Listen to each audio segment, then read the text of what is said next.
All right, thank you. All right, I'll start us off then. Hello, everyone. Thank you for joining us. My name is Radu Smîntînă. I'm a board member with the American Romanian Cultural Society, which is a nonprofit association striving to promote a better understanding of the rich culture of Central and Eastern Europe with an emphasis on Romania and the American Romanian cultural heritage. As a quick aside, ARCS is the organizer of the Romanian Film Festival, which is in its 9th year, very exciting. And the festival continues its partnership with the Romanian Film Festival in Arizona, organized by ARCS Arizona and ARCS Detroit. And we're also grateful for partnering again with the Northwest Film Forum in Seattle, who is hosting the online portion of our festival through Eventive. This is a pre-festival event, and we hope to see you all next Friday at 6 p.m. in person at our opening night reception at NWFF. And if you're not in Seattle, we hope you'll enjoy our online lineup this year, and please join us for the virtual Q&A series, where you can meet many of the directors and actors from our films this year.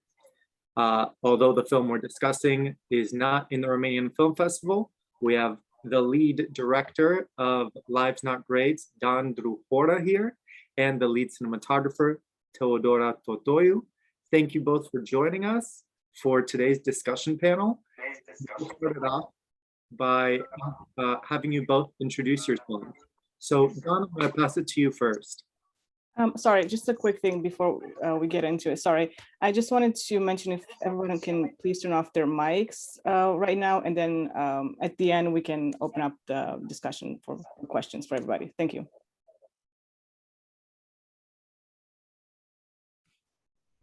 So Great. I'm not sure if you, it got a little cut off when you mentioned who should introduce themselves first. So I wasn't sure if you said me, Dan. I suggested Don introduce himself first. Great. Okay. Thank you for that. Hi, everybody. It's a pleasure to be here with you this evening and share with you about this film and the journey of making it and the story behind it. I am in Los Angeles currently. I straddle, in a sense, two worlds. One is an academic world at the University of Southern California, where I teach. And then the other is a filmmaking world where I tell stories that illuminate, inspire, and are largely about overlooked people, underdogs. I love underdog stories. I love stories about people that have overcome immeasurable odds to get to where they go and are in pursuit of some larger than life dream. So that's who I am in a nutshell, and happy to be here. Thank you so much, Don. And I'm Teodora Totoiu. I'm a cinematographer on Lives Not Grades. And I mainly work as a documentary cinematographer. Often I also do some commercial as well.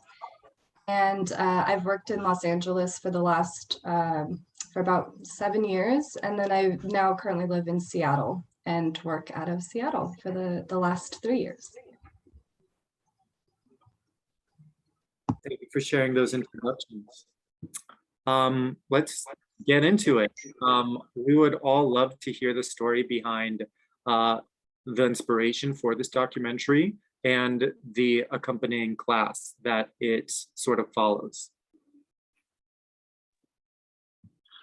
Right. So in 2018, on the heels of what was then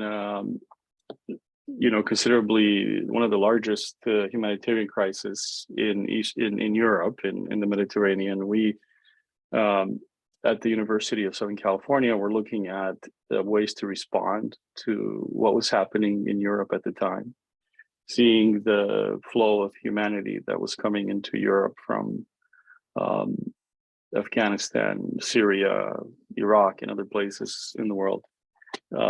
We wanted to have a meaningful response to that. The students and young people that were touched by what the images that we're seeing. They wanted to do something about it. So we decided to create a class that would teach students how to respond to global challenges, the global crisis. As we started the class, it became apparent that we had something special that we wanted to document and learn from.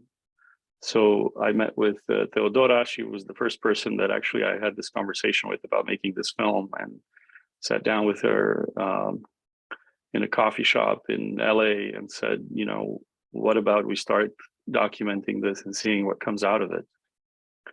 What can we learn? What can we observe? And she was on board, and she was thrilled with the idea of it, and that's how we got started.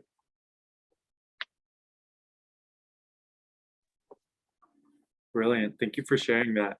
And before we kind of jump into a little more about the documentary itself and the whole experience, you know, as we're all immigrants here, can you both say a couple words about how your families came to the United States, and also how you both sort of got involved in the world of filmmaking?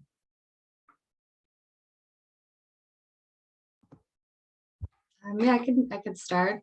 Yeah, so I was born in Făgăraș, Romania, and I immigrated to California with my parents back in 1993, and have grown up in California ever since. And what got me into filmmaking, I've always just been really interested in working with cameras, always very curious. When we first immigrated here, my dad was a very big fan of movies, and he bought a camcorder and would just record everything all the time. And I would always grab it and take it and do little short films with friends and with family. So I always was really attracted to that medium, and always kind of assumed it'd be more of a hobby for me. It kind of transformed into a love of photography and eventually videography. And then my love of filmmaking really started in college. I went to UCLA, and I was actually studying anthropology, but joined a film club on campus. And that was the first time I was exposed to kind of the collaboration of being on a set. And I just fell in love with it. And since then, I've just really pursued it. And I can still work with a camera, but with a lot more people behind the scenes. So really enjoyed it. Yeah, I think we can't really speak fully about our love of filmmaking without somehow intertwining our backgrounds, you know, with it. You know, we grew up in, I grew up in Romania for the first 11 years of my life, and it was a very story-driven society, you know, like I would hear the stories of my grandmother in the village where we lived in Cluj, close to Cluj, and I would spend the summer there and live kind of in a storybook environment that really just influenced the way I see the world. So growing up with those stories and then living through history, I think, you know, in 1989, I was 7 years old. And then when I was 8 years old, I went to vote for the first time in an election, in the first ever election that was held in Romania. So at the age of 8, they allowed even the kids to vote, just because it was kind of a cool thing to do. You know, everybody was voting at the time. So I remember at the time watching, you know, Disney cartoons, like I remember very vividly Bambi playing on TV as they were intercutting images from the revolution to Disney cartoons to keep the kids inside, you know, and just, you know, that world of storytelling and living through history kind of really influenced me to gravitate towards films. When I came to the US, I was cutting up VHS tapes and doing kind of like my own editing, like recutting films with VHS tapes and making my own ending to films, and watching copious amounts of movies and immersing myself in that film world. However, I wanted to go into diplomacy as a college student. I studied diplomacy first, thinking that I wanted to be a diplomat. And then what changed my mind is I started working on a documentary film about my grandfather, who was a political prisoner in Romania, and telling his story and using film as a medium to do that really changed my trajectory in life. So I started thinking very seriously about film, and eventually, once I took the dive, I never looked back. But it was, it's not something that one of my early teachers said to me, like, if you can think of doing anything else with your life, you should. But if you can't, then pursue film. So I guess I couldn't, and here I am. I love that. I can totally see the intersection between Dan, your diplomatic background, Teodora, your anthropologic background, and then also the fascination with storytelling and capturing stories, in a visual medium. So thank you for sharing that. Taking our attention back to the film at hand, what are some big lessons both of you took away from this specific filmmaking experience, Lives Not Grades? Teodora, do you want to answer that one, or? Yeah, of course. Yeah, go ahead. Yeah, some big lessons. Well, I feel like just having worked on documentary projects in the past and having studied anthropology and cultural anthropology specifically, I've always been really interested in being able to take part in kind of creating a platform for stories to be told and finding like a respectful way to tell them. And I feel like with this project in particular, what was unique about it is that we really told the stories of what felt like three different perspectives. We told the stories of the students and the teachers who traveled into Camp Moria. We told the stories of the refugees themselves. And then we also told the stories of the Greek locals and just the way that the refugee management crisis affected everybody. And coming from a background where my job is to make sure everyone feels comfortable telling their story, that they feel trusted in telling their story and respected is such a big part of it. And so that was a big learning lesson for me, is how to be able to work with so many different perspectives about one specific issue and kind of form these relationships with the students and the teachers and the refugees who really wanted to share their stories. So I feel that this project in particular really made me a stronger filmmaker in terms of just being able to listen, to understand when to back off, when to capture something. I always had a camera on my shoulder, so it was really, having always been behind the camera, I can imagine it can feel very conflicting and intimidating to be vulnerable in front of a stranger with a camera. So a lot of that also had me finding ways and opportunities to connect with those who we interviewed before we interviewed them, getting to know them over the course of weeks or days, if that's all we had.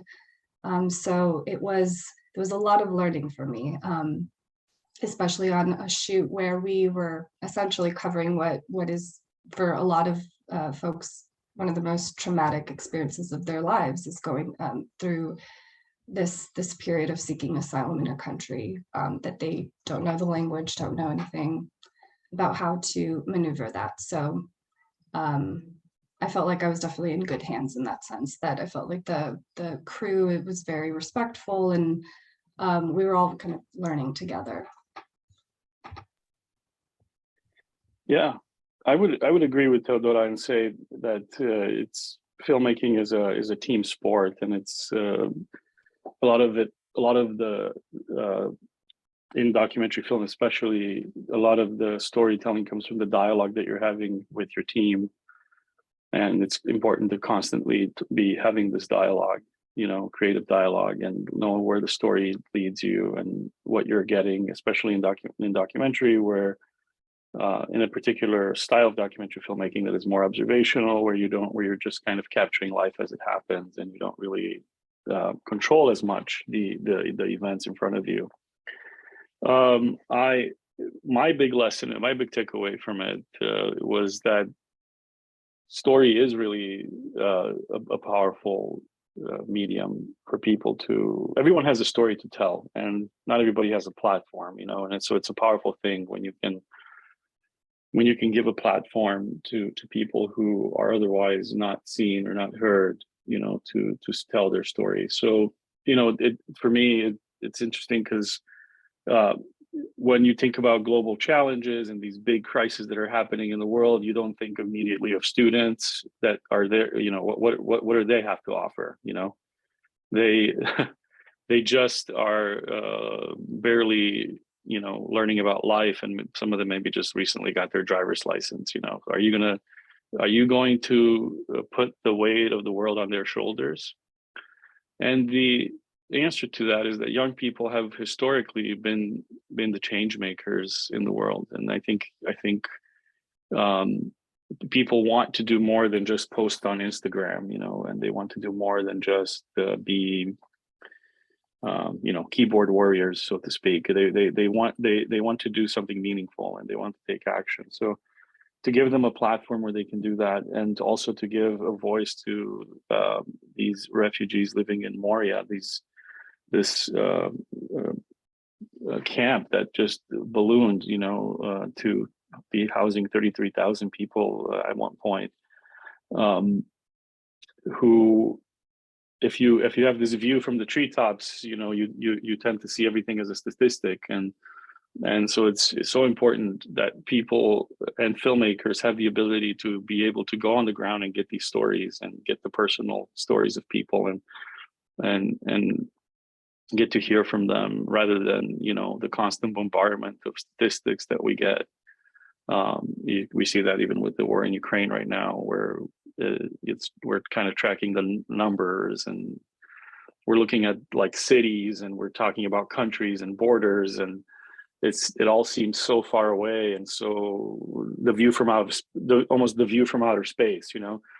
So it's so important to leave this treetop view and go at the ground level and get the stories and be vulnerable and capture, and like Teodora said, trust, is such a pivotal thing in this. So yeah, that's the big lesson for me, is that the story still has even in a kind of a world drenched in stories, good storytelling still has the power to change the world. Thank you for that.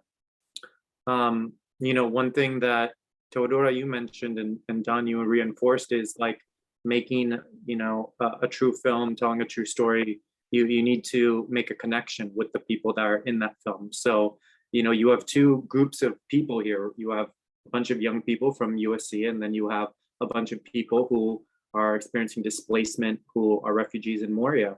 How did you go about building trust with these two groups in order to tell a true story? I could take this one on, Dan. Mhm. Yeah, I feel like from my perspective within like the film crew, Dan was really focusing on the course and his relationship with the students, and the logistics of actually traveling to the camps. But for me, from my perspective as a filmmaker, like I had mentioned earlier, trust is such a big part of it. And I really want to make sure that those in front of the camera feel like they want to be in front of the camera. And, there were students who felt more comfortable than others. And for me, when I consider that, what I want to do most is kind of build relationships with the students. So from that perspective, I did get to meet them before we even traveled to Greece. And I was, I would sit in their classes and just kind of watch what they were working on and get to know them from that perspective. Once we traveled, we spent a lot of time together off screen, off camera, in the evenings, having dinners, just getting to know the students, traveling, sitting next to each other on a plane and just getting to know each other. So that was a big part of it. Just making sure that their first introduction to me wasn't just, I'm just a filmmaker, I'm just here, pretend I'm not here. I never like to kind of be that way. I really want them to feel like, they can feel trusted. And if they never want to be on camera for any particular reason, I would respect that. And then in terms of the refugees in Camp Moria, what we found was they profoundly wanted to tell their stories. So many people were just so eager to tell their stories, but we did want to approach it in the same way. So Most of the interviews that we did, we actually would meet with them beforehand and just get to know them before we had them sit down and actually do an interview or walk us through their home, their temporary homes. And yeah, I think that was just like a lesson built on trust. I feel that, I'm trying to remember the first time that we actually traveled to Greece, we weren't actually even allowed in Camp Moria. We only filmed on the outskirts because it was just, no one knew who we were. Greek locals didn't know who we were. And so we were really trying to build that trust. So I do remember that first week, we mainly focused on the students and their research in Greece, in Lesbos. And every now and then we would kind of capture their reactions outside the camp in, a safe space wherever they felt comfortable talking about their experiences. But it wasn't until our second trip that we were actually granted access into the camp. And that's when we got to meet more families and get to know them from that perspective. So I think patience is a big one. You just have to go at the speed and level that makes most sense. Another aspect that made me really want to work on this project was that I felt Dan didn't have a specific story in mind where, I was just required to fill all the beats and make sure this story was cohesive by the end. We were essentially like finding the story as we were traveling, as we were going, and we didn't even know if the students would succeed in their ideas or fail in their ideas. I mean, this was all just, we were really just covering it as we were going. So from that perspective, it was a lesson on patience, a lesson on taking our time and just really getting to know the communities as we were filming. Yeah, I'm not a very patient person by nature, so I film really, especially documentary film. Who many people say it's a format from hell. It kind of teaches you, it forces you to be patient, and you learn patience and waiting it out and waiting for the story to unfold. And look, I will also say that nobody likes to be filmed. Typically speaking, like human beings are just not made to be in front of the camera. It takes a lot to actually. It takes a lot of courage to allow this intrusion, in your life. And especially when you're undergoing vulnerable moments in life. So I would say, like, for example, a classroom environment, which feels like a safe space, right? Because as like Teodora mentioned, I had to be also an instructor in the class, but then also I had to be making a film. So a lot of times, I would kind of leave Teodora and the crew to their own devices, and I would feel bad about that because, the director typically is around and you talk, and I was also, responsible of taking care of the students and making sure that, that they're safe, that we get done what we needed to get done so it was a odd experience that I don't think I would ever want to repeat again in my life, because like having to be an instructor and a filmmaker at the same time is just a lot. And you kind of, you have to have this dual mindset of, you care about the students and creating a safe space for them, but at the same time, you also want to tell a story, and you want to make sure that the crew is capturing what they can, and that they have access, and that they can do their jobs, and so, there are lots of things that we didn't film that maybe could have ended up in the film and would have made for probably a very different story. There were moments that we felt like it was okay to not be rolling during that time, and especially when you're dealing with this like messiness of humanity. There's a lot of failures that happened along the way that we learned from, and so we didn't want to just intrude every time, right? We wanted to give them the safe space that, like, for example, Teodora didn't come to every class to film. There were times when we just weren't filming, and we didn't there were times when some footage, for example, was captured by students, and we used some of their like cell phone footage whenever they got some stuff, and we tried some of that. It didn't work all the time, where they were filming themselves or their meetings or stuff like that. But that was, a way to allow the learning process to happen and still remind ourselves that it's a classroom safe space environment where we're just documenting for the purposes of learning.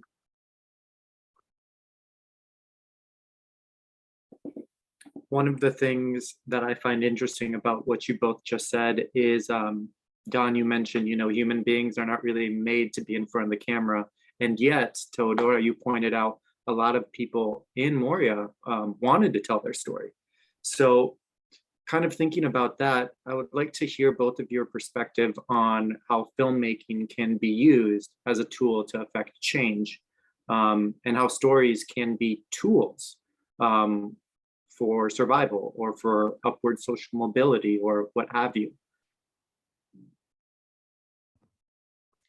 Yeah, I mean, I think this is one of the reasons why I always kind of gravitate towards documentary film and working in documentary film, because you're kind of offered this very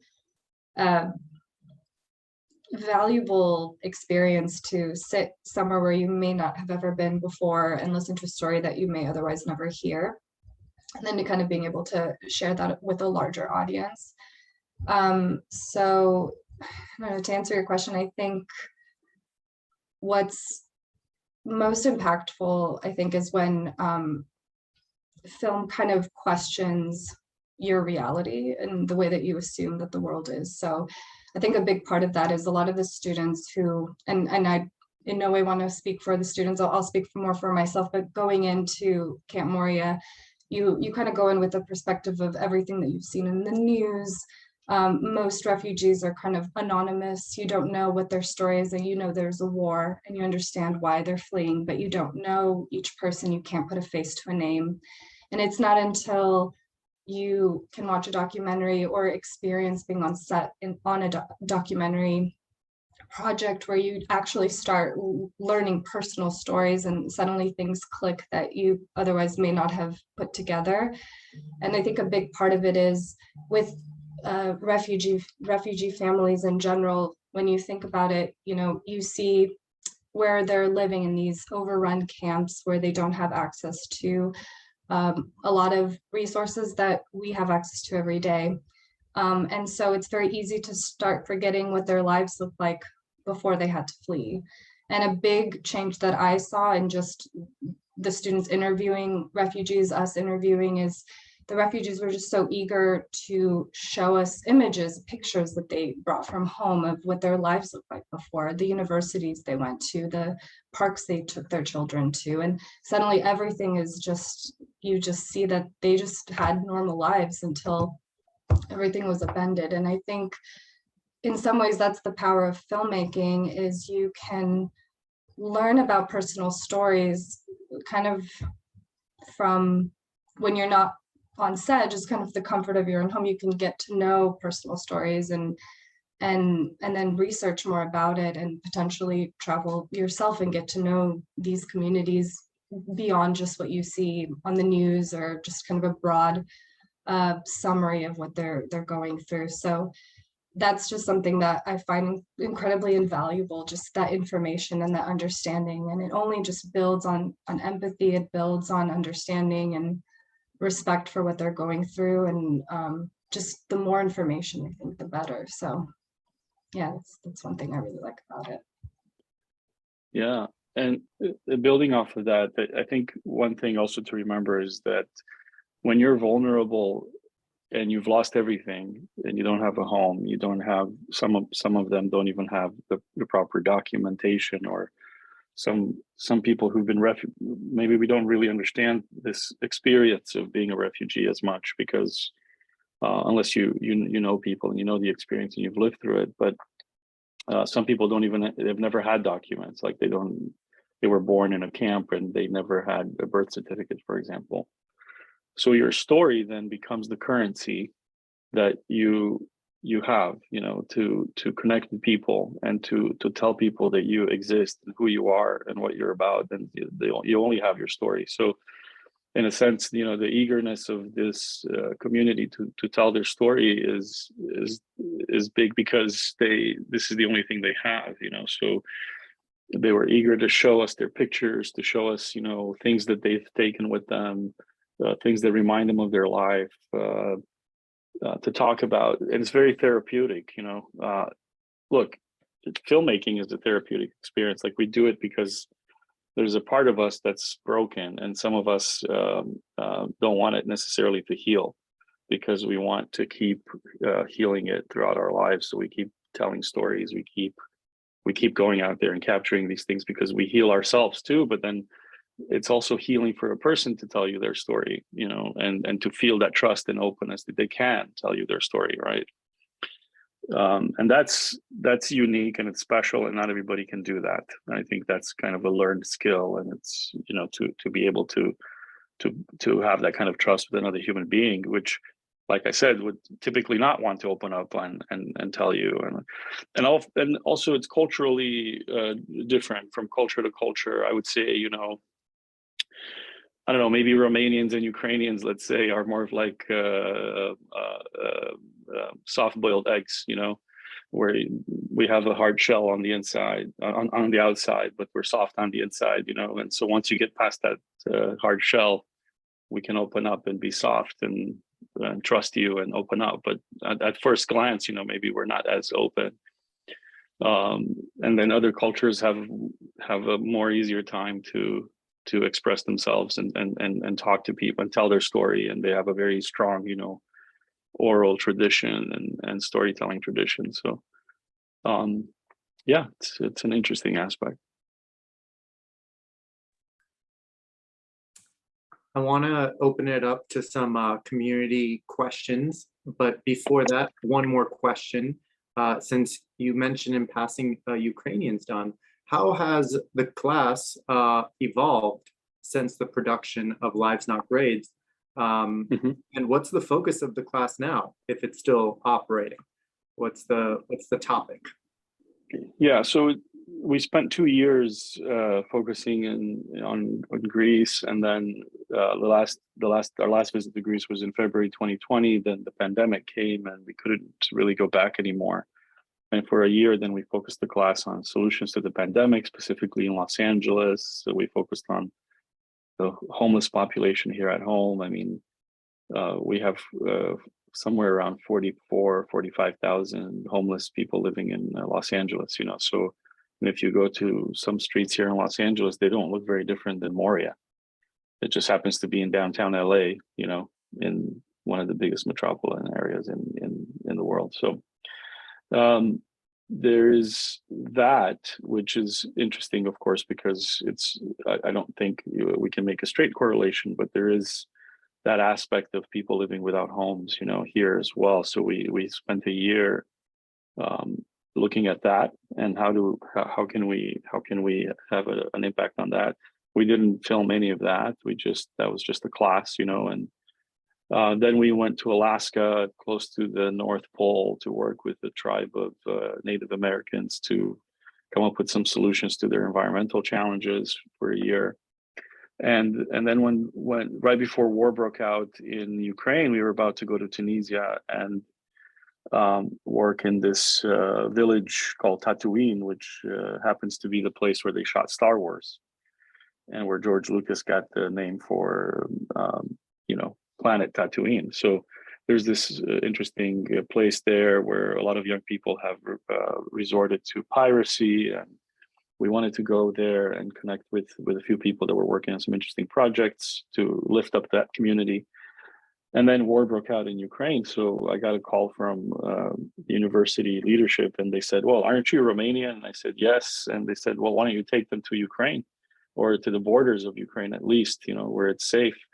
And so that's what we did. And I just came back this September from Tulcea, from the borders, a couple of border areas in Romania. We went to Sighet and Tulcea, and now we're focusing specifically on, I would say, helping the Romanians help the Ukrainians, because we've learned some valuable lessons along the way. And that's one of the valuable lessons, is that you need the local people to help in this response, and they have to be they have to embrace it has to be their idea, and it has to be their project and not necessarily ours,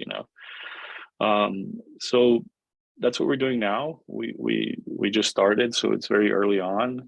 We might be involved for a couple of years or more, as long as it takes. The war is ongoing, so we don't want to have this typical American short attention span, where you just go in for a couple of weeks and you think you've solved the problem. It's not the case, right? We have to be able to be patient, like Teodora said.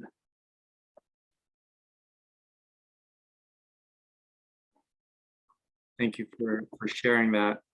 A lot of different projects. Sounds like the class is thriving in a lot of different ways. Well, I've asked a few questions, but we have some audience members here who have tuned in, and I do want to just turn it over to them to see what questions they might have for you too. I'll start. Hi, I'm Michelle Ansuawoki, and I'm working with the American Romanian Cultural Society actually on a heritage language grant project that we have at the state of Washington. It's funded by the legislature. We're in our third year now, and we have been offering kind of a language experience classes, but more work toward students developing their language, their heritage language. And Romanian is one of the languages, and Russian and Spanish were the three we started with, but we added Ukrainian this last year, actually right before the war. We're still in the process of recruiting students to be in the Ukrainian program. But I actually had just sent out an announcement to all the people in our project, encouraging them to come to this Q&A. So I'm glad to see that it's recorded because the goal of the project is for students to work on something that we call the Global Competence Certificate, which is like a collection, a portfolio of experiences that reflect their understanding of global learning, of investigating issues, thinking about recognizing perspectives, communicating ideas, and taking action, and then just their international experiences and their language experience, of course, as well. And when I heard about this being the first kind of pre-film for the film festival, and I watched it then on PBS, I felt, oh, seems very appropriate, in part because I feel like our students, and this is where perhaps with the questions coming in, sorry for taking such a long introduction, but the opportunity to take a look at a different setting of refugees, like the ones who are in Moria, is an opportunity to bring our students together, in particular the Romanians, Ukrainians, and Russians who are here. Some of them were probably born here and learned to speak their language at home. Many of them came with their families. Some will have just arrived. We have a lot of Ukrainian refugees coming into Washington State. So they could be at all levels of language experience and cultural experience. But what is your intuition about that? Do you think that your film could be a place that's a little more neutral for them to come together and understand some of these issues of being refugees, of helping, of making a difference, things like that, that aren't directly related to the current locations?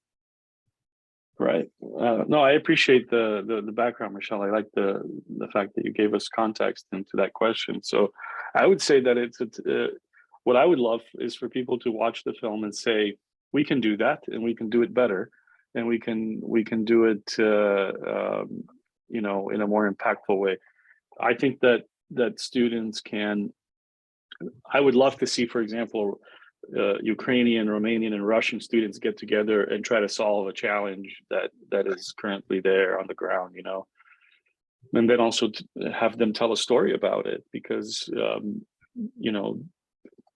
I think they can also do it. They can see how we did it and just use it as a model. That's one of the reasons why the film's on PBS, so that it's not like on a subscription channel or anything like that. We want to, I personally love public television, and I wanted this to be on public television so that everybody can see it and it's easy access, and learn from it. So if I would really encourage you to show it to Ukrainians and Russians and American and Romanian people coming together and really provoke them and say, hey, can you build something? Can you come up with an idea? Can you do something from where you are currently to help and come together and build a team and with limited resources, because we don't need billion-dollar solutions. Sometimes it's the small things, it's the low tech stuff, it's the people coming together. And I have one group of students, for example, now that want to make a cartoon that a Russian cartoon to fight Russian propaganda.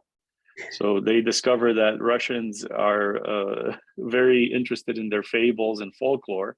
So they want to make a Russian cartoon to fight propaganda. I told them that once Putin finds out about their cartoon, it'll probably be shut down in Russia. But it doesn't stop them from trying.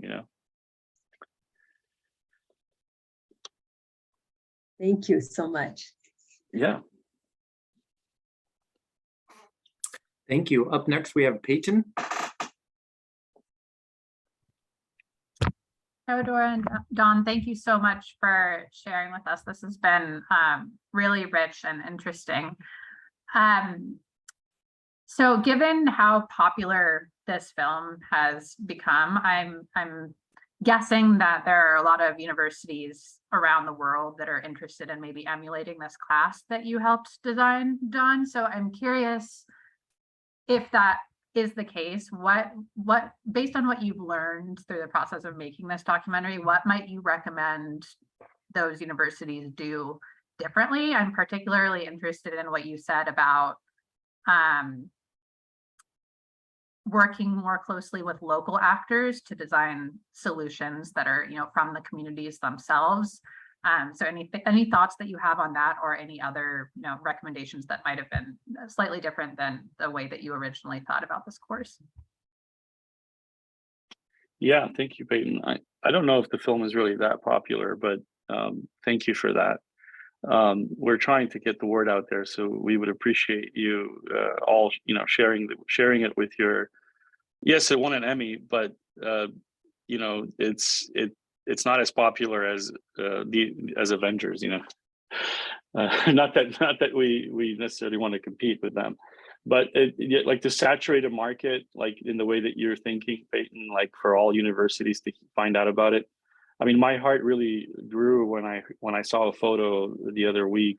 Somebody sent me a photo from Romania with a group of university teachers and high school teachers watching the film, and they were thinking how to bring this to Romania, and this concept of this learning concept. And so the film is now like, I love the idea that the film has become a tool for conversation in there, and that it's people can talk about it that way. And certainly when Teodora and I sat down in 2018 in that cafe in Los Angeles, we weren't like thinking we were going to make like an educational tool that would be sent all over the world, or things like that. But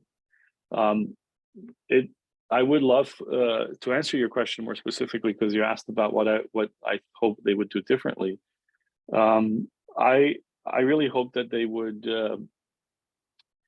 learn from our mistakes. Some of our mistakes were that, for example, we didn't fully listen as much as we thought we did to what the local needs were and what the community was asking for, really. That there's still this, it's hard to leave your bubble, and if you can, if you go somewhere to try to help, like, don't bring your bubble with you. If you can, leave it home. But so it's hard to do that. It's hard also to have we have a mentality here of a very can-do attitude, like we can solve all the problems in the world and we have all the resources and we're very optimistic about everything, which is great. It's a good, it's good to be optimistic and think that problems are solvable, but that optimism is quickly dashed when we encounter failure. So what happens to the optimism when you hit the ground, and then it requires resilience and requires something more than just wishful thinking. So I feel like a lot of And this is not in a way to like, criticize Americans in any way, shape or form, but I feel like a lot of what we do is wishful thinking. And then we hope that if we just copy paste solutions, they'll work. So I would urge anybody trying to do what we did to really be humble and listen and pay attention to what people want, not to what you want to build, not to what you want to do, not to your own dreams and aspirations. And then you will do something meaningful, because like I tell students in the class, a burning need is much better than a passing annoyance. So like if you really are able to touch someone's burning need, and solve someone's problem in that way, that's very meaningful and has a lot of power. I hope I answered your question. I'm sorry if I'm rambling. You absolutely did. Thank you.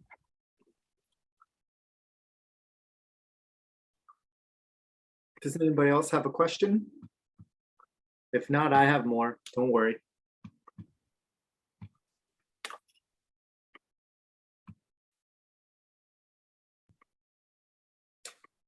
Okay, well, sort of connecting to what Peyton named earlier, in a sense, I would like to ask the question, what kind of feedback did you, Don and Teodora, receive from the students after the class?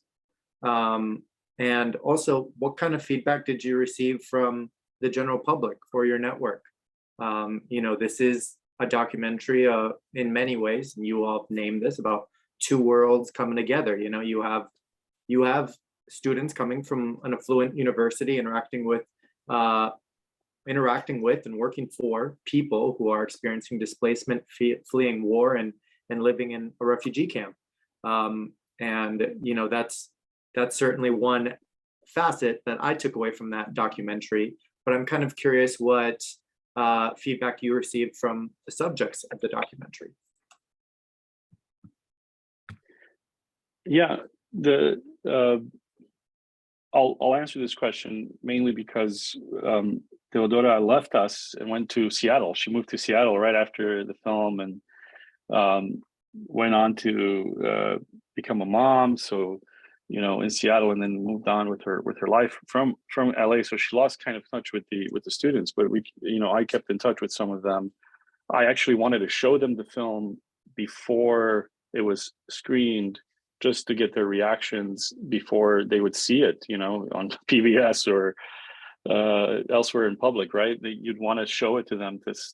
So I sat down with a few of them and screened it, and the reactions were interesting. I mean, some of them were really critical of themselves, I would say. They were they were seeing themselves with a very different light, and they said this is not who I really am, and I want to change. I want to be better. I want to be different. You have that immediate reaction of wanting to change the past. A lot of them were very embracive that the film was authentic and honest, that we didn't try to paint them as heroes, so they appreciated that a lot, actually. That there were some things that were said on camera that probably would have not made them look good if we had kept them, right? So there were things we had to cut just out of consideration for their lives, because they're young people, and they said things in the moment, like they were angry, or they had certain reflections that when we took their interviews, for example, that later on they changed their minds. And so it was that kind of thing too. We had to be careful of how we presented them to the public. Like I wanted to care about them in that way too, so that they don't, I'm not exploiting their stories. I just want to be able to tell an authentic story there.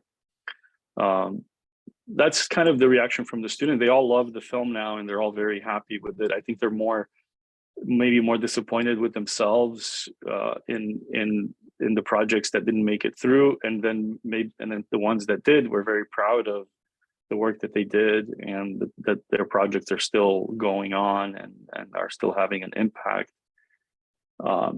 I'm sure Teodora also got feedback from the filmmaking community and her network as well. I'd love to hear, you know, what those people said as well. But from the student perspective, they are, you know, it's a portrait of a chapter in their lives. Some of them have moved on now from that, and they're no longer working on those projects, but they've gone on to, you know, medical school or law school, and some of them are at like very prestigious universities at Stanford and Yale. And one day they're going to be in positions of power, and they're going to be able to do things that you know, they couldn't when they were, you know, 20 and 21 years old. So I still get emails every week, like thanking us as the instructors that we took them through that experience, because it changed their lives. And to many of them, I mean, I think all of them, because they've all said this, and I think they were genuine. It was the best class that they've ever taken in their lives, and so it changed their lives in a meaningful way. Yeah, I think for my perspective, I did actually, I don't know if I ever told you, Dan, but I did keep in touch with some of the students just through social media. Oh, cool. And so just forming those connections from that project was really special for me. And then the crew that we brought over, some of the camera operators we worked with are good friends of mine who I've worked with on previous projects, and every now and then we kind of talk about this particular shoot. And it was really, I mean, it was a difficult thing to just be a part of that, even as a fly on the wall, just kind of observing what was going on. And I remember coming back from the first trip, just the emotional toll it takes, coming back to home, and suddenly everything is so readily available and so easy, and you feel guilty and you feel like it's not fair, and you're just kind of going through a lot of emotions, and then knowing you have to go back and then listen to more stories. So yeah, the relationships that I've made with some of these students, these friendships and my crew, I feel like this experience really connected us. And then in terms of reactions of the film, you know, I've shared this project with my family, I've shared it with friends, and a lot of them didn't even know that this camp existed. I think most people know about the visuals of the boats coming in from Turkey, but not really knowing much beyond that. That image in and of itself is so tragic, but you know, what happens after. And so a lot of people didn't even know that the camp existed, myself included, before I had met with Dan. So I think just going back to the previous question, Radu, that you had, of just like the exposure of it, the understanding of it, learning something new, and having these difficult conversations about what that means, what you can do, and just kind of spreading the word. So though I didn't keep in touch so much with people beyond that on the project once I moved up here, seeing it come out after all these years too, because we started this project in 2018 and so much has happened since then. So being able to, and I think this is kind of plays back into why I also really adore working in documentary, is these projects tend to take so long in post. So once they're done, you're kind of reliving this thing that you experienced years ago, and that just had another impact on me, like another wave of these memories. So yeah, it was a lot. Understandable.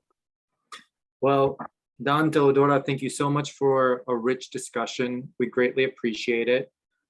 Before I have a sign off, I do want to ask, are there any projects that you all are working on now that you would like to sort of tell everybody, or nothing to share at the moment? I'll be quick.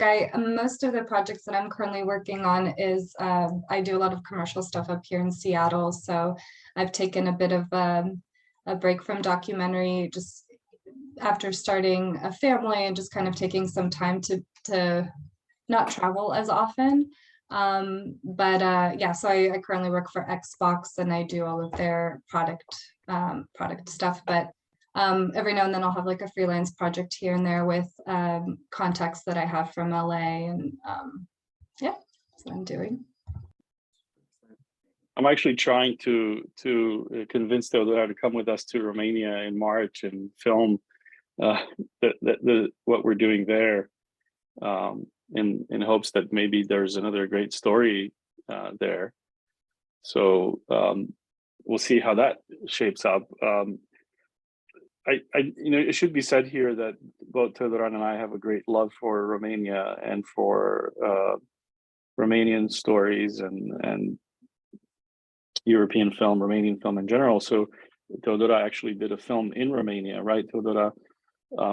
I have a dream of doing that as well. So I'm working currently on a script that I'm rewriting that is set in Romania during World War II, and I have some funding for it, but looking for other support to be able to start production, hopefully next year.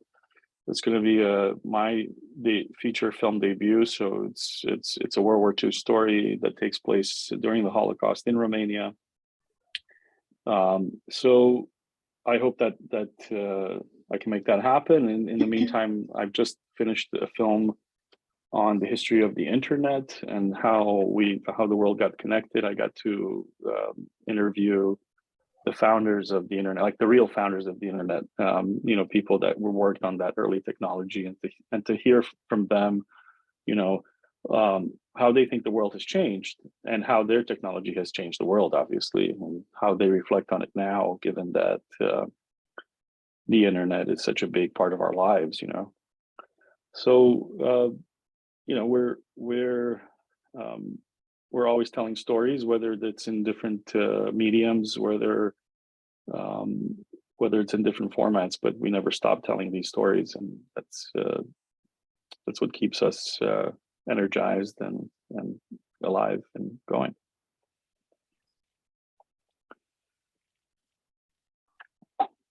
Well, thank you again. Thank you for sharing. Thank you for everybody who tuned in. And just a quick reminder, I hope people join us next Friday for the Romanian Film Festival. We're very excited about that. With that, I'll turn it back to you, Gabi, and adjourn this panel. Thank you so much. Thank you so much, Radu. Thank you, Radu. Thank you, everyone, Daniel and Teodora, for coming. It was such a powerful discussion. Thank you, everybody else, for joining us. And yeah, like Radu said, I hope we can see you all at the film festival. Otherwise, it's online. And thank you again for coming. Thank you, everyone. Thank you. Thanks.